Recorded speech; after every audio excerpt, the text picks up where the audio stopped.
Welcome to the Passive House Podcast, brought to you by Passive House Accelerator, a catalyst for zero carbon building.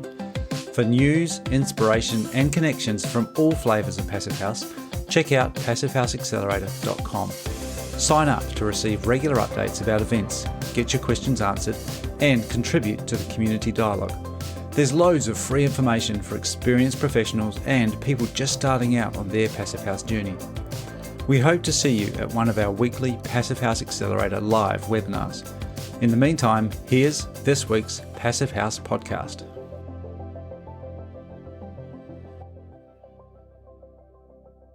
Well, welcome back to a regular episode of the Passive House Podcast. I'm Matthew Cutler-Welsh, coming to you from Auckland in New Zealand, and this week I'm joined by Mary. How are you, Mary?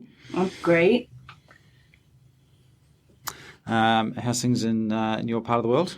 Surviving our winter, just one storm after another. But, you know, it's happening. It's bringing water to us, so we're happy about it. Nice.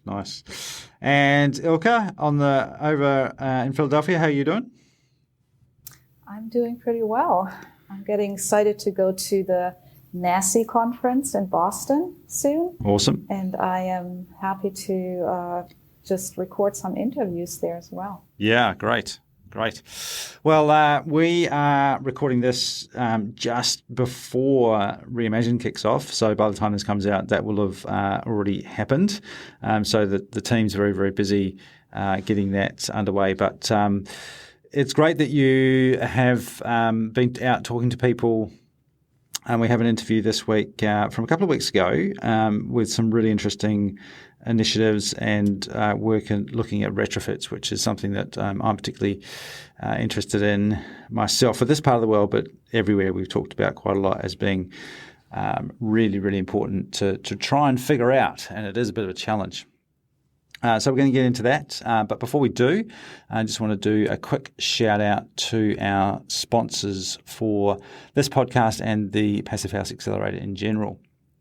Our stakeholder partner is NYSERDA, and founding sponsors are High Performance Building Supply, Glavel Foam Glass Gravel, Ingui Architecture, Minotaur, Partel, Rockwool, Stowe and Zola Windows. And our champion sponsors are Buizo, Gradient, Icon Windows and Doors, Intelligent Membranes, PH Air Seal, Proseco and Source 2050. Thank you to all our wonderful sponsors, and thank you also to you, our listeners, as well. If you do enjoy the show, please share it and let other people know about it so we can spread the word. And also be sure to make sure you check out all our Passive House lives and everything else, all the great content. And Mary, you just published a magazine as well. People should check that out. Yes, absolutely. It's our spring issue, Reimagining Buildings, in the magazine as well. Yeah, so check that out over on the Accelerator. All right, well, let's jump straight into this interview. Mary, do you want to tell us who you're talking to? Well, we spoke with Betsy Agar, Director of the Buildings Program at Pembina Institute in BC, British Columbia. All right, let's jump into it.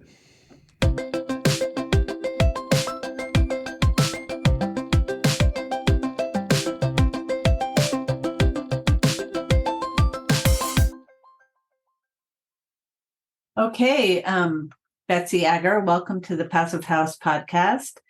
I'm excited to have you come and join us. You are now the Director of the Buildings Program at Pembina Institute. That's a somewhat recent promotion. Can you tell us a little bit about your scope of work there as the Director of the Buildings Program? Thanks. It's great to be here, Mary. It's always a pleasure to speak with you and learn things from the Passive House Accelerator. Broadly, Pembina Institute is actually a policy think tank. We do research in climate policy in areas such as oil and gas and electricity. We have a program in transportation and buildings and a few other programs. And our responsibility is, working regionally, federally, provincially, including municipally, to help Canada's buildings reach net zero emissions by 2050, which is our federal target. So this generally includes doing research, understanding where the industry barriers are and the opportunities, and working with governments to also understand their barriers and opportunities to put the right conditions in place to allow us to meet those goals. And for background, how did you get involved in this type of work? I actually read in your bio that you prior had experience in building science engineering failure investigation. That's pretty interesting. And that we actually had a subject in architecture school, which was my favorite subject. So it's great to hear that you did that. And how did you end up doing the work that you do now? Well, I think our stories probably are quite similar. When I started school in the early 90s, I was interested in the environment. That was a priority for me. And at the time, the civil engineering degree that I did was quite limited to a lot of structural courses. And as I describe it, it was about the last 2 weeks of my fourth year of, I think it was my masonry course, I was introduced to the concepts of building science, and my mind absolutely cracked open.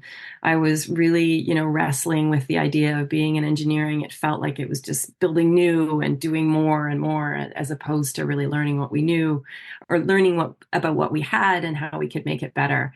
And that really inspired me to pursue a career and actually license as a building science engineer in Ontario at the time.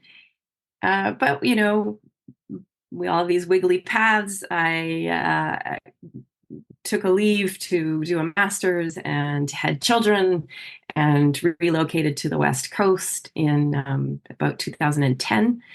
And I found myself working for a group that was pursuing clean economy. And within that, there was this buildings component. And all of a sudden, energy efficiency of buildings became kind of relevant in a very different context than I had ever imagined it. So I was entering this policy and advocacy and engagement space and could draw on my technical experience, having done the work as an engineer. And eventually there I was in this sort of, place where my love of buildings and still passionate about making our existing buildings work better, but thinking about broader, bigger tools that should help us be able to transform the buildings industry. And that is a perfect segue to talk about the Reframed initiative, which you were deeply involved in, and I should say still are involved in. And that was an initiative to look at ways to and incentives and all aspects of trying to accelerate deep energy retrofits, if I'm describing it accurately. Yeah. And the last I heard about it, Metro Vancouver Housing, who was one of the partners, had issued an RFP for 2 of the buildings that had been workshopped in a reframed lab to come up with design details for how to retrofit these buildings. How's that going? What has happened since? Yeah, a lot has happened since, actually. So those 2 buildings were actually a part of a cohort of 6. 3 of them were owned and operated by Metro Vancouver Housing Corporation.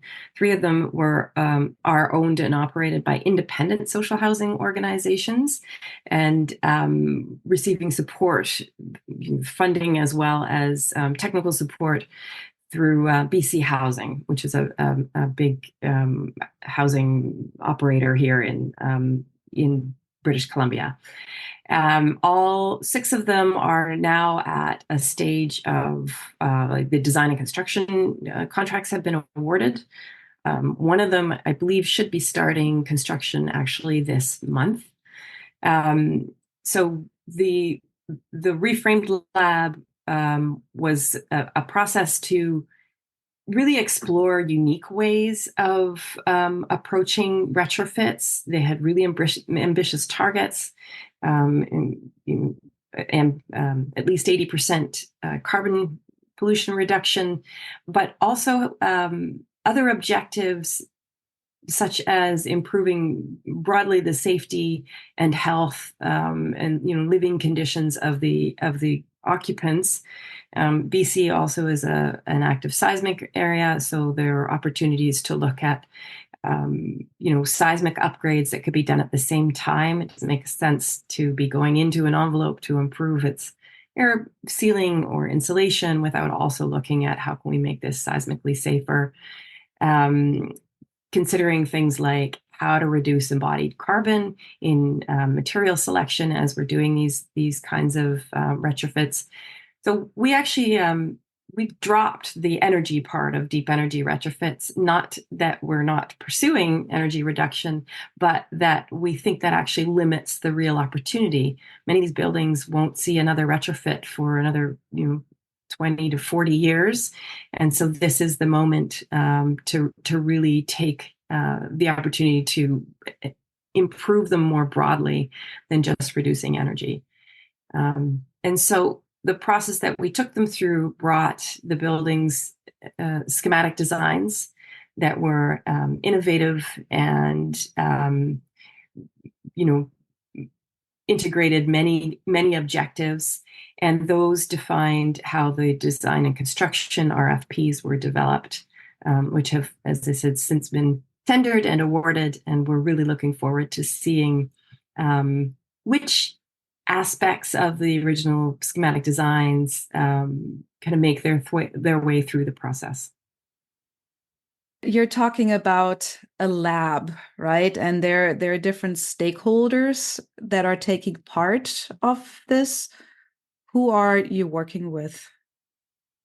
Yeah, and that was actually one of the coolest parts of the lab. When we were originally imagining it, we knew we wanted real-time design processes. These were real projects. They were real commitments. They were being paid for their consultation on these programs or on these projects, and we were sort of exploring ideas to make sure that they didn't feel, or the design teams didn't feel like they needed to be proprietary about their ideas. We really were kind of worried that there would be this sort of sense of competition, and we did not need to worry about that at all. Upwards of 70 to 90 design professionals were joining the calls every few weeks. So incredible participation, well beyond just the kind of team leads. We had, everyone from the estimators up through the architects participating in these conversations. And there were moments when a group of mechanical engineers got to kind of play together in a way that I think at least one of them said it felt like we were back in school and working on a project together. And a bunch of building science specialists would work together, and so they're working across projects, but being able to bounce ideas off. It was really quite a unique experience, and then participating in those, mostly as observers, the building owners and some other kind of external folks who have a vested interest in how we kind of accelerate deep retrofits in Canada. Yeah, that's really interesting, especially giving an opportunity to people to discuss the field that they are usually the only ones working in, right? So that's really great to hear. How about funding? How did you go about that? That's always a fascinating question. I mean, there are sort of lots of different ways that lots of different aspects that need to be funded, and in unique ways. So the partners, were really critical in that. Metro Vancouver Housing and BC Housing, paid for the consultation fees, for example. We're independently funded. We have we're a charity, so we're supported by different foundations. We had some funding, some government funding from Natural Resources Canada, for example, to carry this out. I think Canada Mortgage Housing Corporation as well, and I'm sure I'm going to be missing some. All quite interested in this unique process and what could emerge out of it. And then, that's kind of getting the process to the point of understanding what we want to do. And then there's capital funding, which remains a challenge. So as I mentioned, Metrovan and BC Housing, they're putting capital towards these projects, but as you might imagine, they're coming out, higher than typical projects would. These are pretty groundbreaking, leading edge project innovations. So we did work to find some support. We had one project has support from BC and the Canadian government. We have a few different capital funds that were available at the time, but it definitely still remains a challenge in our space. I know that at least for some of the buildings, there were prefabricated solutions that were being considered. Is that happening with any of the 6 projects?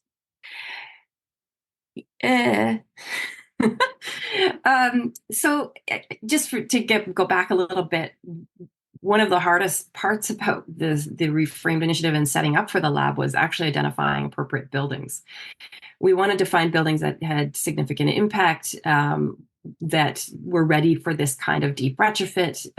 It's also challenging to find buildings that are at a stage where they're ready for multiple systems within their envelope and mechanical systems to be upgraded.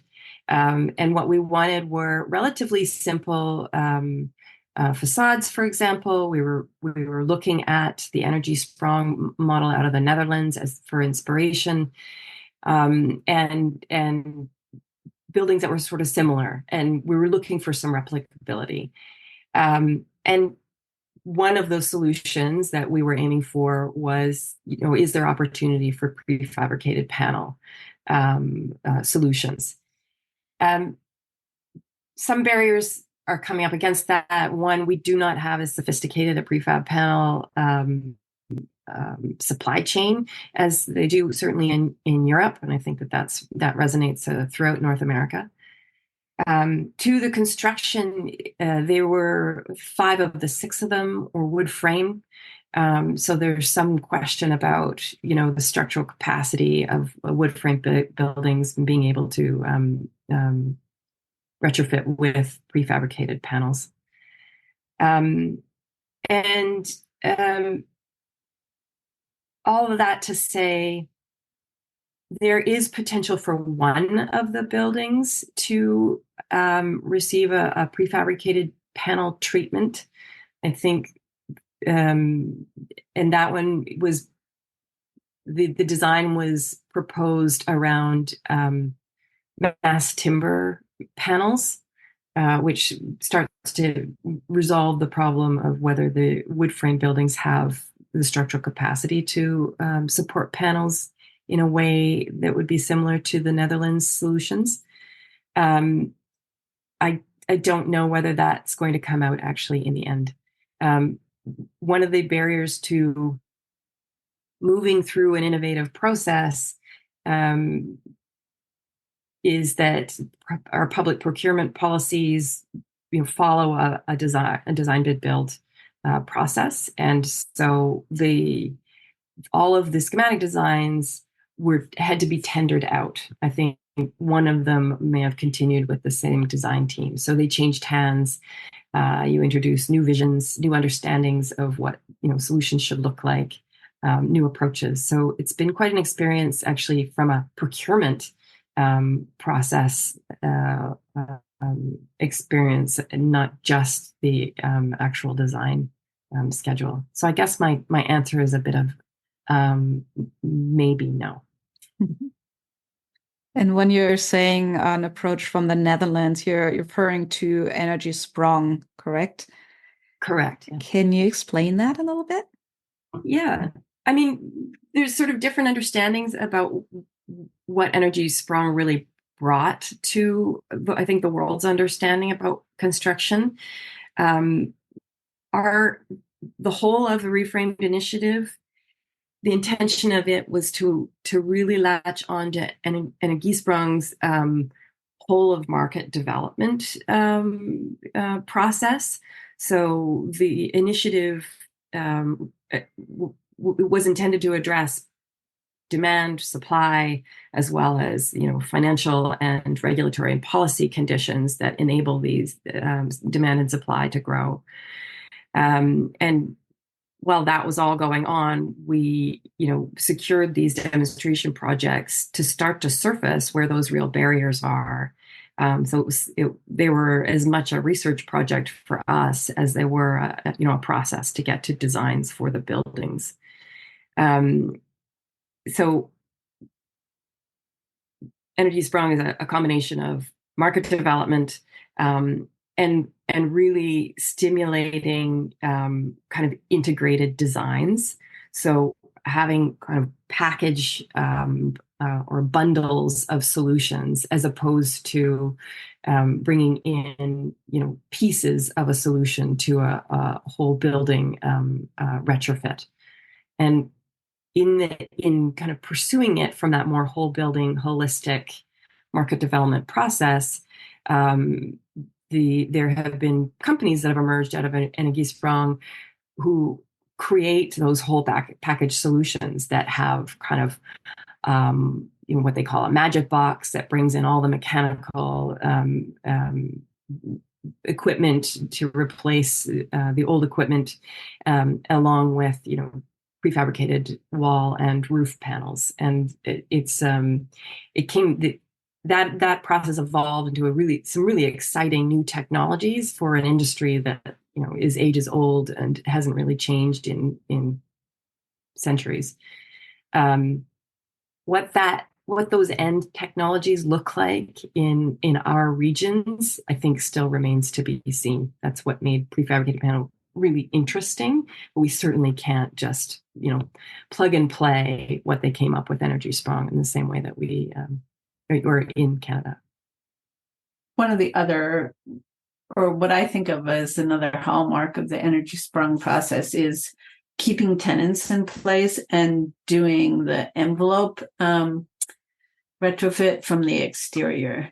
And even if it's not done using prefabricated panels, is that the general approach that's being used? And you said all 6 projects are moving forward. And I assume, even though energy has been taken out as the only goal, it's still one of the goals, and that reducing carbon emissions is still an overarching goal of doing these retrofits. Is that correct?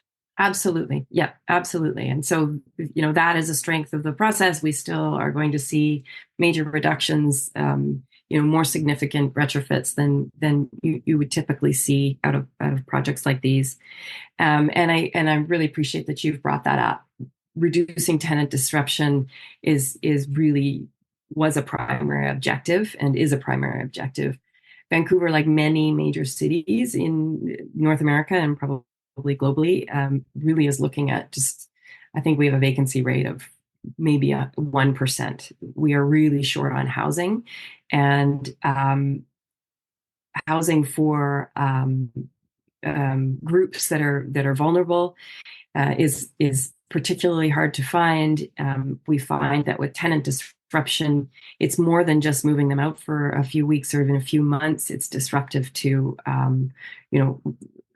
their lives in a way that some tenants don't really recover from. It's disruptive to communities if they have to be relocated, more permanently or even temporarily. So that is a continued objective. I think I have heard of one of those buildings potentially having to move tenants out, and I think that has more to do with additional work that needs to be done inside than the actual exterior retrofit. But yes.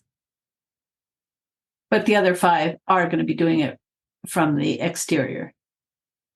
To the extent that they can be, that's my understanding. Yeah. Yeah, that's great. Mm-hmm. that sort of leads into, so what are the market conditions for deep retrofits in BC currently, or the market barriers, whichever way you want to approach this question? We actually just recently looked at, what's kind of standing in the way of the supply chain growing to meet this need. And the two key things that we identified through interviews and surveys was the lack of demand for these things, and a need to have regulations in place that require deep or a decarbonization of buildings. And interestingly, a very nuanced thinking about a lack of skilled labor, but not a broad lack of general labor. So, our kind of interpretation of that is there is labor, there is a workforce that's available, but they're not skilled in the kinds of skills that are needed, particularly to deep retrofits. So we think those are two key areas where government regulations and policies and programs really need to invest. And is there anything that municipalities can do to change the demand and also the education of the labor force? Yes, and that'll depend on where they're from. I'll speak specifically about BC. BC is a leader in the country and probably relative to a lot of the world. We introduced what we call an energy step code, for example, that kind of sends the signals of where markets are going in terms of what the building industry is going to be expected to build to in the coming years. I think that by 2032, they will require passive house construction. And I think that generally that has helped to bring the industry up a level. And then we also have, so speaking to your question about municipalities, they have the freedom to set what level, what step they want the construction industry to meet. And there's definitely spillover from the new construction skill sets to the retrofit skill sets. We also recently, the province introduced the zero carbon step code, which is a bit of an extension, but adds a carbon requirement. So within BC, the city of Vancouver is what is called a charter city, and it has its own building code, and it's able to set, it now has energy performance standards for buildings. It is introducing embodied carbon requirements. They also are quite active in, educating not only the industry, but also internally, because, the building departments also need to really understand how this construction is evolving. The freedom to kind of do that work changes depending on what's allowed in a given province, because that's where a lot of the levers and regulations policies sit in Canada. And there are, you can imagine that municipalities that are low, have fewer resources, or are in more remote communities, they can be more restricted in terms of what they can implement to drive this uptake. And that's a problem that we would like to look at further. Too often, BC is sort of equated to what's happening in what we call the Lower Mainland, so basically Metro Vancouver and a bit bigger than that. But it's one part of the picture. We also have more remote communities, and we're going to be trying to understand that better, what the industry is facing and what the municipalities can and can't do. From the U.S. state point of view, it seems like Canada has more funding available for retrofits, both federal and provincial. Is this just my point of view, or is that actually accurate? Are there funding streams available for the kind of deep retrofits that the Reframed initiative was exploring?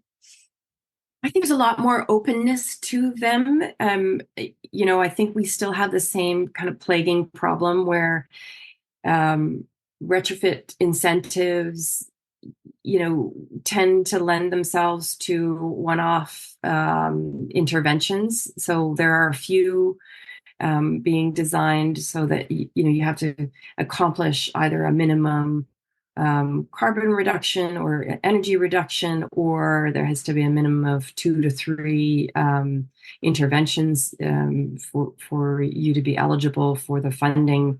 I think we're having a shift moving towards that. I think we're trying to compare the US to Canada is always an interesting challenge. At the same time, I was just in a meeting where we were talking about the IRA, that has introduced a whole bunch of funding for manufacturing. And within that bundle is a whole bunch of funding for heat pump manufacturers.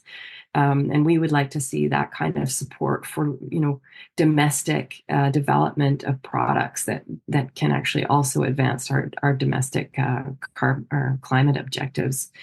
So we see some really progressive ideas in different pockets, but I don't think that that's much different from the U.S. We see a lot in New York and New York City and New York State. We see a lot going on in California. I think there's something coming out of Massachusetts recently, and I think that we probably are fairly similar in terms of those pockets of regional innovation and investment. The one thing that is interesting that we're all awaiting with bated breath is the Deep Retrofit Accelerator Initiative, which is a $200 million bucket that the federal government developed to actually fund these market development teams or retrofit accelerators across the country. And we, some of these have been developing over the last few years, and this funding, the feeling is that that's pooling some funding. It gets them out of the cycle of applications, and can help them move their objectives forward. So we're really excited to find out who those final awardees are. And then the second one is at the same time as the Greener Neighborhoods pilot program. And that one's actually more focused on innovation investment. So it's more demonstration project oriented. So the two programs together kind of collectively look like Energy Sprong. One's more focused on the market development piece and the demand aggregation. And the second one is more focused on, innovation and demonstration projects. So a little bit earlier, you talked about the zero carbon step code. Is that specific to retrofit, or does that include new construction as well? That's a new construction code. I was demonstrating that, or trying to illustrate that those code developments has actually really moved our industry quite far along in terms of skill sets and understanding of the need for these things. What is in development in both BC and the federal government is an alterations to existing buildings code, which is, will be quite a new regulatory tool for us to be able to point to. And the intention there is that now municipalities could point to that code and say, you have to meet these things if you do retrofits. So we're looking forward to that piece to coming out, and we'll be watching for some of these more stringent requirements that these preceding step code and zero carbon step codes have introduced. And you spoke about that there is general labor, but not labor specifically trained in retrofits. And that's part of what these retrofit accelerator partners, or I'm not sure what the exact terminology is for, but that may get funded. That's part of their intention, right, is to help be the ones to guide deep retrofit packages being implemented. Is that correct? Yes, the intention is for them to provide concierge services, so to help building and homeowners through that process, which is complex.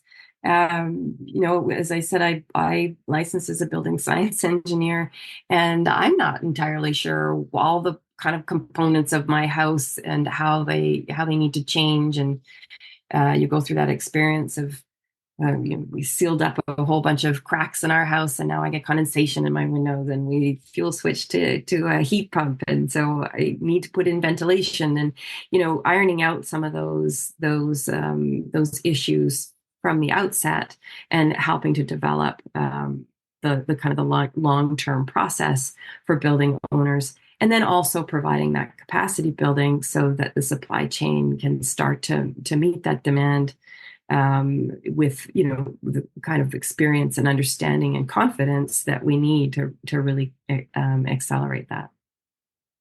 So is this part of the final work of the lab? Is there going to be a report that's accessible to everyone with all of those findings, or? Yes, we're wrapping up our final report.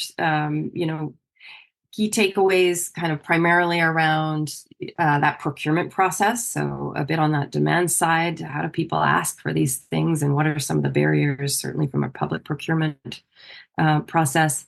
Key takeaways on the actual design process. So that experience of going through the reframed lab and what we learned about what designers know and where they feel like they're maybe floundering a little bit. And then key takeaways on the actual designs, what we were able to come out with in terms of energy and carbon reductions, in terms of other objectives that the reframe lab design teams were chasing. And that's going to be available to everyone online, or? Yes, soon. Great. And another great place to just deepen one's understanding of retrofits and different retrofit processes and what's going on in Canada is the Retrofit Canada conference, which I've attended in the past and just loved. And I understand that you are on this year's conference is going to be held in Vancouver, I think, and you're on the steering committee. Can you give us any hints as to what might happen? What's coming up? Yes, these have been really great events because we were coming together as a community that really was not a community before. I think many of us felt like we were doing this on our own. And Mary, that's the only spot I ever get to meet you in person. So that's been lovely. It is in Vancouver. I think some of what we're recognizing is that deep retrofits, as I've mentioned, can do more than just reduce energy and carbon. And given that it's a hard sell, we need to start reimagining how we value these pieces. And, two key components of that is adapting our buildings to a changing climate and making sure that our buildings, the energy is affordable. Upwards of 20% of Canadians are living with energy poverty and or low income. And when we talk about affordability of housing, we need to also be considering affordability of running those homes long after the contractors have painted their last doors. So I think that might be a hint at what we might see in June. Great. Well, it's been so great catching up with you, Betsy. I hope to see you there at the conference. Yeah, it's exciting work that's going on. Are there any last thoughts about other initiatives that you're doing in the buildings program that we haven't touched on that you want to make sure get mentioned? In particular, the Pembina Buildings team is growing its work in Alberta. We think there's a huge opportunity there. It's a very, very different regulatory environment from BC, very different utility sort of setup, and very, very different climate.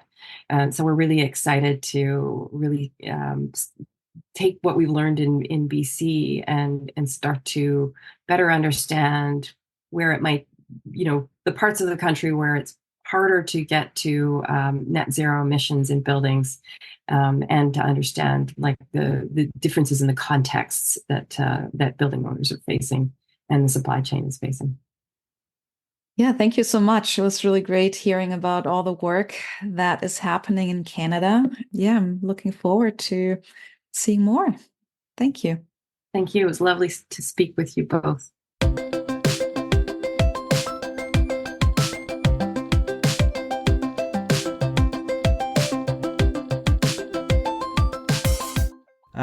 Who wants to kick off? Ilka, what were your takeaways from this one? Well, I think I was definitely, of course, very interested in the discussion about the panelization or retrofit panels, right, of their reframed lab projects, and just hearing about the challenge, or first of all, that they had to find the right or the perfect projects to even consider something like that, finding like a project with simple facades, and then really looking into how would you do it structurally to use any kind of prefabricated elements, but also how do you even get those panels? What is the supply chain like there? And I guess I was a little surprised how hard it still is. Yeah, I was surprised by that too. Because I have this kind of vision of North America being in little old New Zealand of there being lots of products and lots of services and systems available. But yeah, I guess that also speaks to how advanced things are in Europe, and Energy Sprung's been going for a little while now, and there is a bit of a supply chain that's built up around that. I also get the feeling that Energy Sprung works for a particular type of building, and it is not necessarily directly transferable to lots and lots of different typologies of different shapes and sizes of buildings. And I mean, that's one of the challenges that we're facing here when we look at our building stock is just figuring out, and I don't know if there is one, I don't think there is a single solution that's going to work for every single building type. Mary, what was your highlight? Well, it's exciting that they've had this lab where they got so many design professionals to come together and come up with ideas. And it's exciting that it's moved on to the next phase, a little out of the reframe lab, a little out of Pembina Institute's hands at this point, as I understand it. But that they're going ahead with these 6 retrofits, and these pilots will be happening and available for people to learn from. And hopefully there will get us more of a supply of retrofit panels going in BC. I think the big problem is that panel manufacturers are plenty busy supplying new construction. So for them to turn to manufacturing retrofit panels isn't really worthwhile for them financially. So yeah, that's it's hard. Because we've talked about in the past that nothing's standard or doesn't tend to be standard for existing buildings. It's positive that, and I understand that this particular project is still waiting to hear the results of funding, but the support from the government of Canada investing $200 million, which kicked off last year and is set to go through to 2027 for the Deep Retrofit Accelerator Initiative. We'll put some links to that. But yeah, $200 million over that period of time to really get the ball rolling on this. So there's commitment there, which is great to see. And it's important to have initiatives like the lab trying to figure out the nuts and bolts of how to do that and how to actually do the work. But it's great that there is some backing of some funding there to try and get the ball rolling. And I like the idea of a concierge as being a focus that Betsy talked about, because she admitted herself as a really experienced professional, retrofits it's hard. It's complicated work, and nothing's always the same. So having someone who can help guide the process and coordinate everything for each individual project, I think, is a really good approach, rather than just trying to systematize the whole thing, because I don't think there is going to be a one-size-fits-all approach to deep retrofits anywhere in the world. So it'll be good to see how that goes. And the other thing that stood out for me was the mention of fuel poverty. This is an issue that comes up in lots of parts of the world. Certainly here in New Zealand, I know it's a bit of an issue in Australia as well. But 20% of people in Canada are experiencing fuel poverty or fuel hardship, probably on the rise with increasing inflation and extra living costs. But that's really significant, particularly in places like Canada where it gets cold. So that can have real impact on people's health and the wellness of whole communities. And it's something that I always often talk about with regards to housing affordability as being a really important aspect of not just how much it costs to buy a house or build a house, but how much houses cost to operate, which is something that often doesn't get included in that conversation about affordability. And retrofitting can play a big role in helping to address both of those things around the fuel poverty and also affordability of home ownership. So great stuff. Any closing comments from either of you, Mary or Ilka? Well, the one other point that I thought was interesting is that she talked about the 1% vacancy rate, housing vacancy rate there. And one of the exciting things about these retrofits that are being done is that I think all 6 of them, but maybe it was 5 out of 6, I'm not sure, are doing it from the exterior so that the occupants can see the buildings, which is so crucial. And to figure out how to do successfully, I think is a great initiative. And the other part that I thought was interesting is that Pembina Institute, nothing to do with the retrofits, but is trying to work more in Alberta, which I think of as such an oil and gas-driven economy, but that they see room for some new approaches coming into Alberta. So I thought that's positive. Yeah.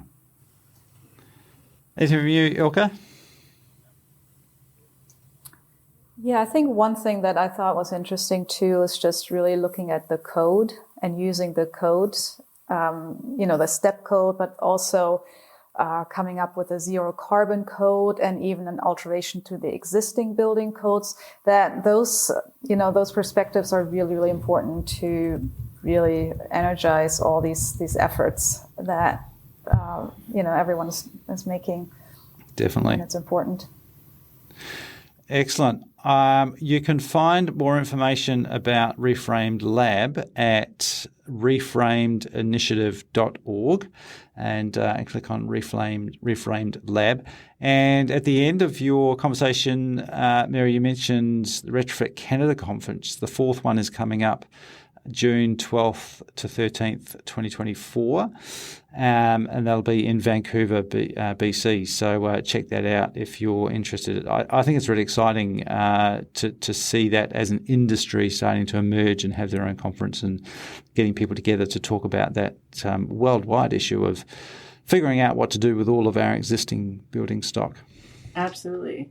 Great. Well, thank you both. I don't have any other announcements for upcoming events this week because we're missing Zach, but he'll be back next week. But check out everything that's going on the Passive House Accelerator and sign up there for notifications, and you'll get a program of upcoming events and the upcoming lives as they come out. Thank you very much. Really appreciate Ilka and Mary. We'll see you again soon, and we'll be back again next week on the Passive House Podcast.